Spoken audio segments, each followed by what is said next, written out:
Presiden Joko Widodo kembali membuka peluang untuk melakukan rombak kabinet di sisa masa jabatannya. Meski tidak merinci waktu pastinya, namun Jokowi memastikan reshuffle akan dilakukannya. Kapan Pak? Kapan Pak waktunya? Awal tahun? Ya nanti.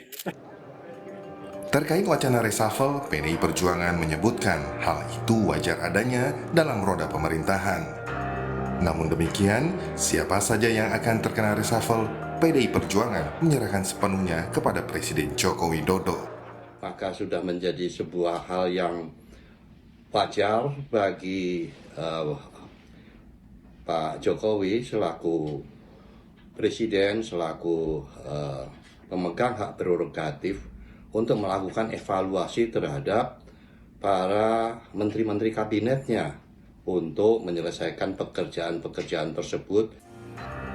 Beberapa pengamat menyebutkan ada dua alasan Jokowi kembali membuka peluang reshuffle, di mana kedua alasan itu adalah faktor kinerja dan juga faktor politik.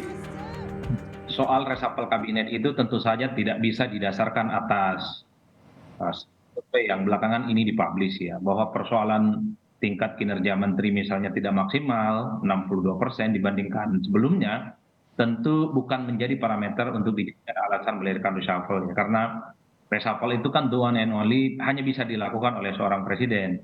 Karena kalau ukurannya reshuffle, saya kira mestinya jabatan presiden 3 periode di stop, tidak perlu ada wacana itu, penundaan pemilu juga di stop, juga survei-survei mengungkap ada kecenderungan bahwa publik tidak setuju.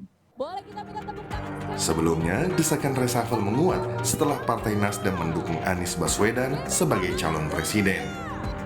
Ada dugaan sejumlah kelompok pendukung Jokowi tidak mendukung langkah Nasdem yang dinilai bertentangan secara politik. Tim Liputan Kompas TV.